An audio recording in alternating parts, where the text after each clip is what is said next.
नमस्कार, कैसे हैं आप लोग। आज हम लोग पढ़ने वाले हैं क्लास 12th का एक और शानदार यूनिट या चैप्टर कह सकते हैं जिसका नाम है सॉलिड स्टेट।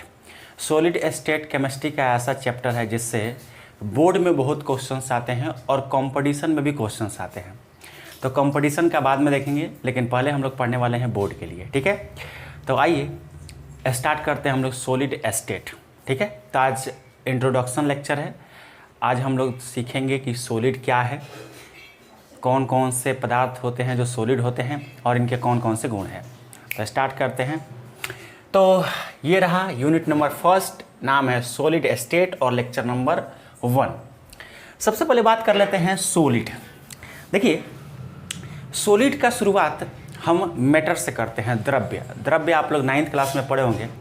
द्रव्य वे सारी चीज़ें होती हैं जो स्थान छेकती हैं और जिनके अंदर कुछ मास होते हैं, वो सभी द्रव्य होते हैं। जैसे आपके आसपास जो कुछ भी दिखते हैं वो सब लगभग द्रव्य होते हैं। द्रव्य को आगे चलकर कई भागों में क्लासिफाई किया गया है, मतलब बांटा गया है। उसी में से एक फिजिकल क्लासिफिकेशन होगा, आप सुने होंगे, भौतिक अवस्था के आधार पर। तो द्रव्य के भौतिक अवस्था पे जो प्रकार होते हैं, मतलब मैटर के जो प्रकार होते हैं, वो 3 प्रकार के मुख्य होते हैं: ठोस, द्रव, gas. Solid, liquid and gas. उसी में से हम लोग पढ़ने वाले हैं सॉलिड के बारे में, ठीक है। इसमें पूरे फुल ऑन डिटेल चर्चा करेंगे। बोर्ड और बोर्ड से अच्छे लेवल का भी चीज़ें हम लोग करेंगे, ठीक है। तो बात करते हैं सबसे पहले सॉलिड किसे कहते हैं। तो सॉलिड पदार्थ का वह रूप है जिसका आकार और आयतन दोनों निश्चित होते हैं, ठीक है। मतलब जिसका शेप एंड वॉल्यूम दोनों फिक्स होता है। जैसे मान लो कि ये सॉलिड है, ये मार्कर अगर सॉलिड है तो इसका स्ट्रक्चर या शेप जैसे अभी है, इसे आप दूसरा जगह भी ले जाएंगे तो नॉर्मल स्टेट में इसका शेप वैसे ही रहेगा, आकार वैसे ही रहेगा। अच्छा, मान लो कि ये मार्कर है, यहाँ पे इतना बड़ा है और मैं इसे पॉकेट में रख कर कहीं दूसरे जगह जाता हूँ तो ऐसा नहीं होगा कि मार्कर घट कर इतना छोटा हो जाएगा, ठीक है। अगर हम सॉलिड हैं तो हम इतने बड़े हैं, ऐसा नहीं होगा कि हम किसी दूसरे प्लेनेट पर चल जाएं तो हम छोटा सा बच्चा हो जाए, ठीक है। तो सॉलिड जो होते हैं, इनका आकार और आयतन नॉर्मल स्टेट में बिना दाब लगाए और ताप में परिवर्तन किए वो फिक्स होते हैं, ठीक है। साथ ही इसमें और भी बात लिखा है तथा इनके अवयवी कण मतलब कॉन्स्टिट्यूटेंट पार्टिकल होते हैं, जो उसमें ठोस में कण होते हैं छोटे छोटे। वो जो कण होते हैं वो क्लोज पैक्ड होते हैं। क्लोज पैक्ड मतलब एक दूसरे से काफ़ी क्लोज होते हैं।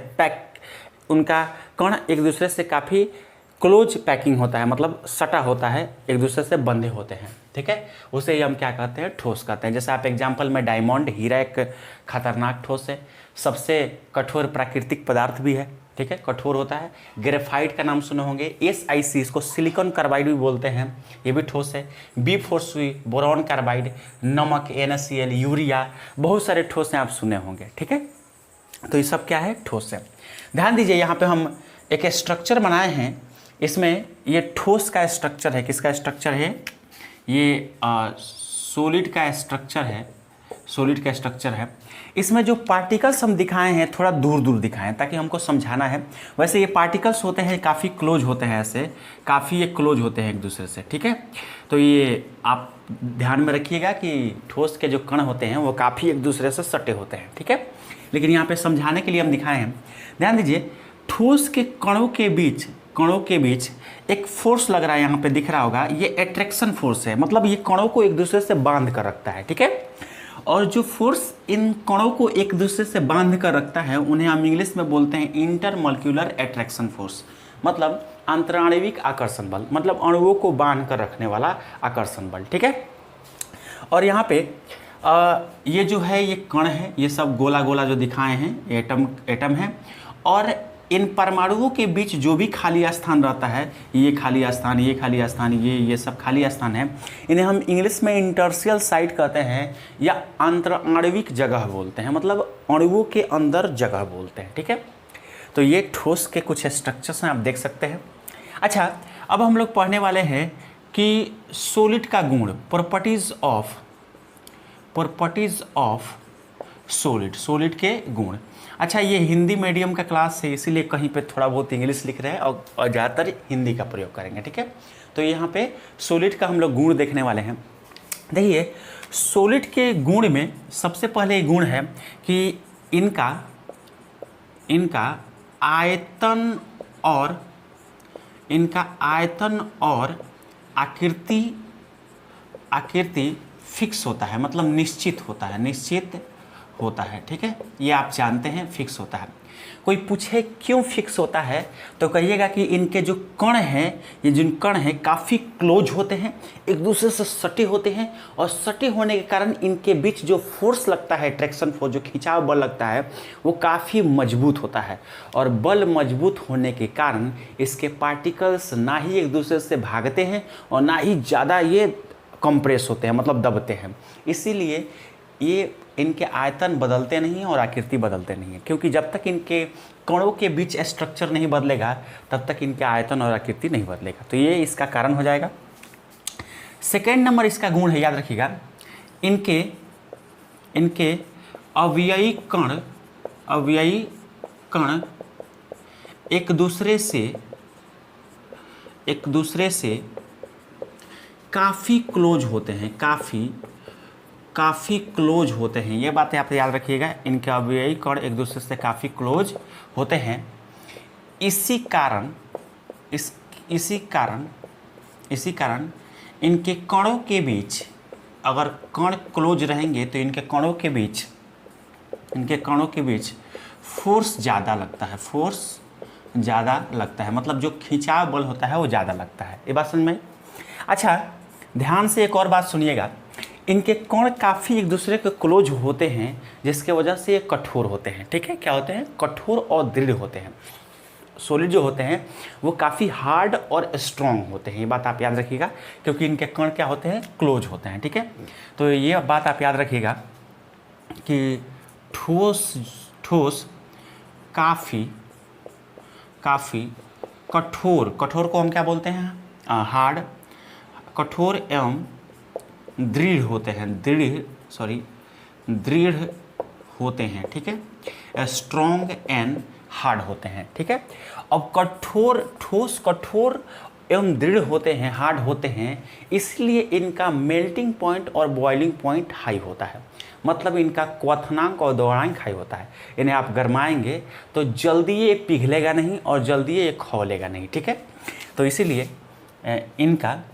इनका एमपी मतलब हम बोलते हैं द्रवणांक या गलनांक बोला जाता है इनको हिंदी में, द्रवणांक, तथा बीपी जिसको बॉइलिंग पॉइंट बोलते हैं, क्वथनांक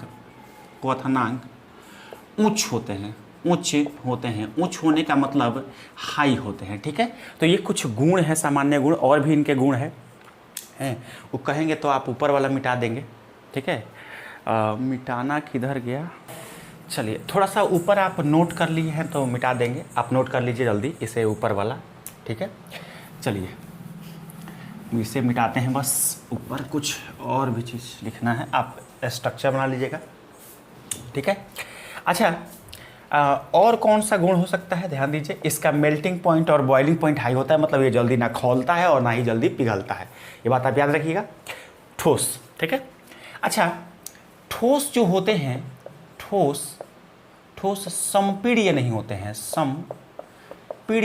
हैं, इसको कंप्रेसिबल बोलते हैं, कंप्रेसिबल नहीं होते हैं, मतलब आप ठोस को कंप्रेस नहीं कर सकते हैं, दबा नहीं सकते हैं। दबा क्यों नहीं सकते हैं? क्योंकि इनके कण इतने क्लोज होते हैं, इनके इतने क्लोज होते हैं कि ऊपर से प्रेशर लगाने के बाद इनके कणों के बीच कोई गैप नहीं रहता है, और गैप नहीं होने के कारण इसके कण एक दूसरे के और नज़दीक नहीं आ पाते हैं, जिसके कारण ये और नहीं दबता है, ठीक है। तो ठोस समपीड़ीय नहीं होते हैं।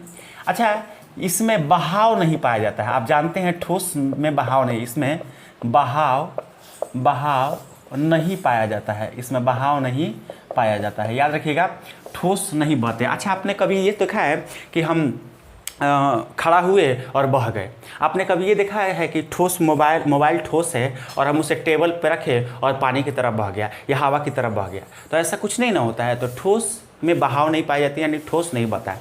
पानी बहता है, हवा बहती है, लेकिन ठोस नहीं बहता है, ठीक है। ये बात आप याद रखेंगे, ठीक है। अच्छा, कुछ और भी बातें हैं, जैसे ठोसों में विसरण नहीं पाया जाता है। विसरण एक टर्म आता है जिसको हम डिफ्यूजन कहते हैं इंग्लिश में। डिफ्यूजन, विसरण नहीं पाया जाता है, ठीक है। ये बात आप याद रखिएगा, सब गुणों को आप नोट करते चलिएगा। ठोसों में विसरण नहीं पाया जाता। अच्छा, विसरण का मतलब क्या होता है? एक पदार्थ को दूसरे पदार्थ में मिलना। जैसे हवा में मिल जाता है, पानी में मिल जाता है, दूध पानी में मिल जाता है, यानी द्रव में मिल जाते हैं, और गैस में मिलते हैं। लेकिन कभी आपने ठोस को मिलाते हुए देखा है? हाँ, कुछ केसेस में ज़्यादा समय तक दो ठोस को आप मिला कर रखेंगे तो बहुत दिन बाद मिलते हैं, लेकिन जनरली नहीं मिलते हैं। आप इन दोनों मार्कर को आपस में किसी भी तरह मिलाइएगा तो ये नहीं मिलेगा, नहीं मिलेगा, ठीक है, पूर्ण तरीका से नहीं मिलेगा। तो ठोस आपस में नहीं मिलते हैं, इसलिए इसमें विसरण नहीं पाया जाता है। आपस में मिलने की घटना को हम क्या बोलते हैं? विसरण बोलते हैं, डिफ्यूजन बोलते हैं, ठीक है। तो ये 4 5 1 2 3 4 5 6 7, ये 7 कुछ जनरल प्रॉपर्टी है। इसको हम प्रॉपर्टीज नहीं बोल सकते हैं, हम ये कह सकते हैं कि ये जनरल प्रॉपर्टी है। कौन सी प्रॉपर्टी है? जनरल प्रॉपर्टी है। ये जनरल प्रॉपर्टी जब सॉलिड है, सामान्य प्रॉपर्टी है। इसके कुछ स्पेशल प्रॉपर्टी भी आते हैं जो हम आगे चल के पढ़ेंगे, ठीक है। तो अभी के लिए ये कुछ ठोस के आप 9th क्लास में थोड़ा बहुत इसके बारे में जानते होंगे, ठीक है। तो इसे नोट कर लीजिए। कुछ ठोस के बारे में हम अच्छी जानकारी आपको देते हैं, ठीक है। याद है? यस, इसे मिटाते हैं अब नीचे वाला, ठीक है। चलिए, आप कॉपी पेन लेकर बैठिए, सबको नोट करते चलिएगा, अच्छा रहेगा ऐसे। सॉलिड स्टेट भूलेंगे तो नहीं, मिटा दिए हम। चलिए, अच्छा, कुछ नोट है आप याद रखिएगा। जैसे बोर्ड में कई बार पूछे जाते हैं, ये इंपॉर्टेंट्स नोट है। आप लोगों ने डायमंड का नाम सुना होगा। डायमंड जो है ना, ये हीरा का अपरूप है। Sorry, God thank you, sorry, हाँ थैंक यू बोल रहे हैं, ठीक है। अच्छा, डायमंड का मतलब होता है हीरा, मतलब इसका हिंदी होता है हीरा, आप जानते हैं। हीरा ना सबसे कठोर प्राकृतिक पदार्थ है, सबसे कठोर प्राकृतिक पदार्थ है, ठीक है। ये बात आप याद कर लीजिएगा, पदार्थ है, कभी पूछा जा सकता है। दूसरी बात यह है कि हीरा जो है ये कार्बन का अपरूप है, कार्बन का अपरूप है, ये भी बात आप याद रखेंगे। हीरा जो है कार्बन का क्या है? अपरूप है, मतलब उसी से बना हुआ दूसरा रूप है। तीसरी बात इसमें क्या है छोटू, कि हीरा जो है, हीरा ये काफ़ी चमकदार होता है, काफ़ी चमकदार होता है, मतलब इसमें लस्टर पाया जाता है, ठीक है, काफ़ी चमकदार होता है। और इसमें चौथी बात है, इसमें कार्बन का हाइब्रिडाइजेशन, आप 11th में हाइब्रिडाइजेशन पढ़े होंगे, प्रसंकरण जिसको बोलते हैं। कार्बन का प्रसंकरण जो है, प्रसंकरण, इसमें कार्बन का प्रसंकरण sp3 होता है, ठीक है। तो ये कुछ छोटी छोटी बातें हैं आपको याद रखनी है, जिससे आपका कुछ काम निकल जाएगा, ठीक है। अगर कोई पूछे कि इसका स्ट्रक्चर कैसा होता है, तो हीरा का जो स्ट्रक्चर होता है, हीरा का स्ट्रक्चर कहें या इसी का ज्योमेट्री कह सकते हैं आप लोग, वो होता है टेट्राहेड्रल। कैसा होता है जी? टेट्राहेड्रल। तो ये बात आप याद रखेंगे हीरा के बारे में, ठीक है। चलिए, नेक्स्ट नोट हम देखते हैं। इसी का छोटा सा दूसरा नोट है, 2nd नंबर है, ये 1st नंबर है। हम ग्रेफाइट के बारे में थोड़ा सा देख लेते हैं, ठीक है। इस सब चीज़ के बारे में थोड़ी अच्छा, हीरा का सूत्र भी C होगा और इसका भी सूत्र C होता है, ठीक है। ये बात याद रखिएगा, दोनों कार्बन से बना होता है, इसीलिए दोनों का सूत्र क्या होता है? C होता है। अच्छा, ये जो है ये कठोर नहीं होता है, ये मुलायम होता है, याद रखिएगा, मुलायम होता है। आप जानते भी हैं, आपके पेंसिल के नीब में ये लगा होता है, चाहे पेंसिल में होता है, काफ़ी मुलायम होता है। दूसरी बात, ये कंडक्टर का काम करता है। कंडक्टर का मतलब, कंडक्टर का काम करता है। कंडक्टर का काम करने का मतलब ये विद्युत का चालन करता है, यहाँ से वहाँ तक आपको इलेक्ट्रिसिटी प्रवाह कर सकता है, ठीक है। जैसे आप पेंसिल को दोनों तरफ से छील लीजिए और एक पेंसिल के नोक को बोर्ड में लगाइए और एक पेंसिल को टच कीजिए। वैसे आपको लाइट मारेगा, आप ऐसा नहीं करना, ऐसा मत कीजिएगा, ये गलत है, ठीक है। मतलब यहाँ से यहाँ विद्युत अगर आप प्रवाह करना चाहते हैं तो हो सकता है, ठीक है, क्योंकि आप 9th क्लास में भी पढ़े होंगे। एक बात याद रखिएगा, ये भी कार्बन का अपरूप है, ये भी कार्बन का क्या है, अपरूप है, ठीक है, ये भी कार्बन का क्या है, अपरूप है।